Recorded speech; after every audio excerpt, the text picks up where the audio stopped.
but the question whether Jesus has lived or not, or whether the Bible was written 2,000 years ago, 10,000 years ago, or whatever, it's indifferent. It's the idea. Tar du på svenska också? Ja, alltså om Jesus har levt eller inte, om det har varit 2000 år sedan eller 7000 år sedan, borde det vara likgiltigt där. Alltså det är ju idén, det är själva konceptualiseringen av den här idén som det handlar om. Yes, it's very much just part of ego distractions whenever there's controversies or trying to figure out what happened or who said what. Those are very much just ego controversies. Alltså det är eget sätt att distrahera oss egentligen från det som är genom att vi fastnar i det som händer och varför det är och så vidare. Det som är utanför. So when you start to get in touch with Jesus, it has to always be in a very practical way if you're even guided to get in touch with Jesus. Så om du ska ha kontakt med Jesus är det alltid på ett väldigt praktiskt sätt. Om det nu så är att du är guidad att ha kontakt med Jesus. There are many ways to awaken from this dream. Det finns massor med olika sätt att vakna från den här drömmen.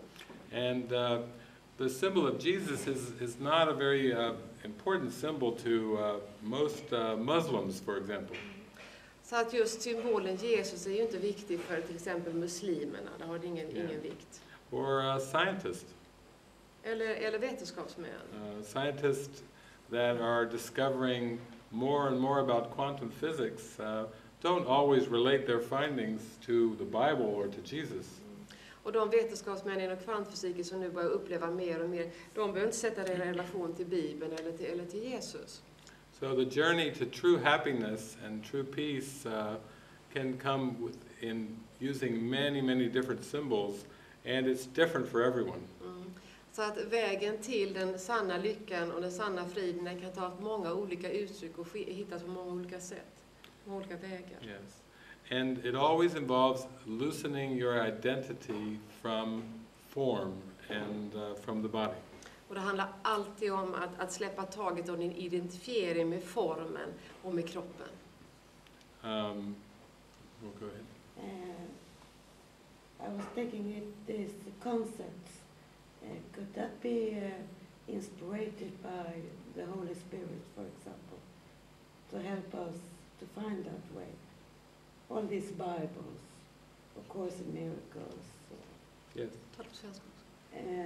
Om de här koncepten eller biblarna som finns i världen, om det kan vara inspirerade, de här texterna kan vara inspirerade av den heliga Ande för att hjälpa oss att hitta vår egen väg, som en hjälp i förvirringen.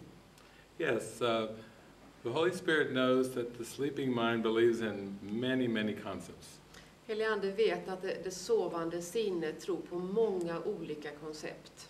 And so the Holy Spirit can guide the mind and offer stepping stone concepts that lead back to oneness step by step. Så helig Ande kan ge oss, guida oss och ta ett steg i taget för att kunna komma till den sanna verkligheten. But also, when it's written down, I mean, could it be inspired, the knowledge inside?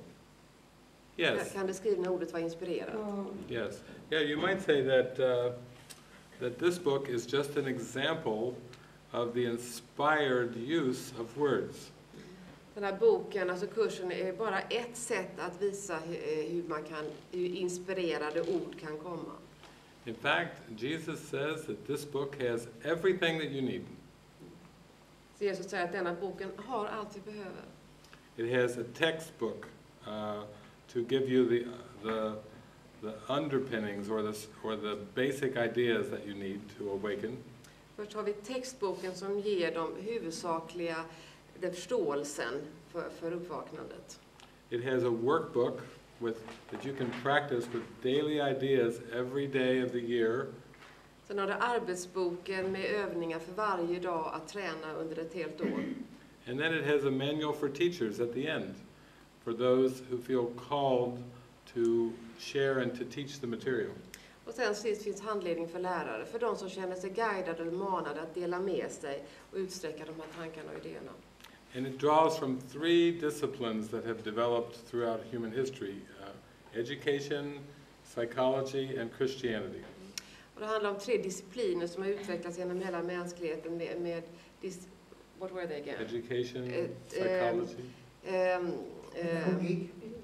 Just det. Psykologi and Christianity. Och kristendom. Yeah. And this book is, for many, many people, is not necessary. This is not their pathway to God. Och denna boken är inte nödvändig. Det är många människor som den inte är nödvändig för det är inte deras väg till Gud. Yes.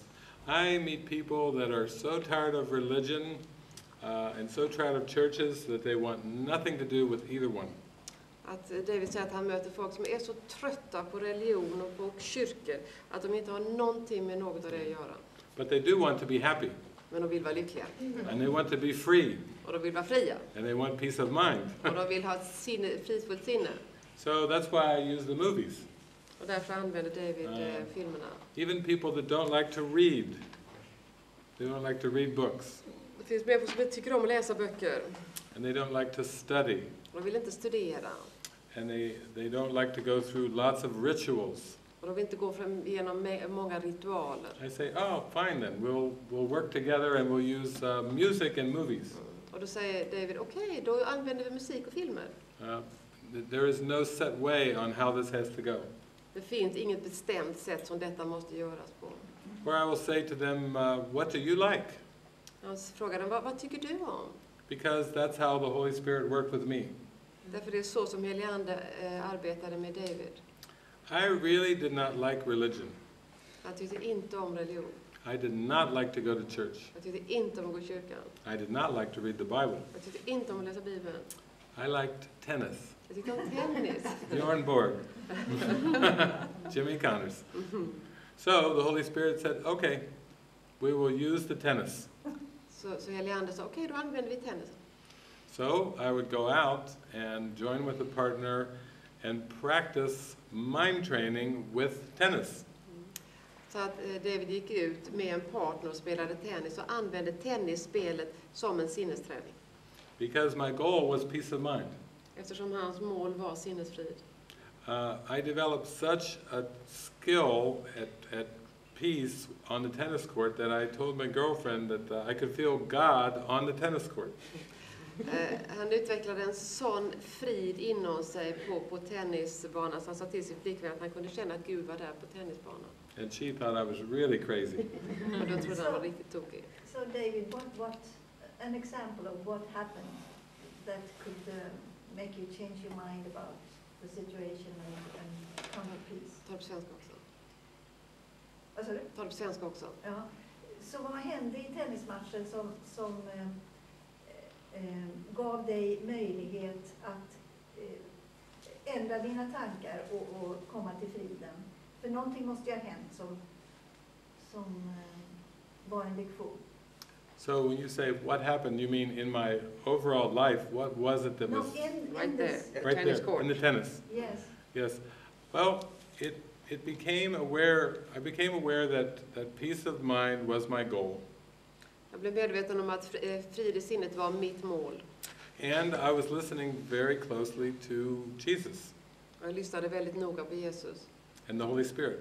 och helige Ande. And they said, we can use the tennis, but we have to use it in a very different way than you're used to.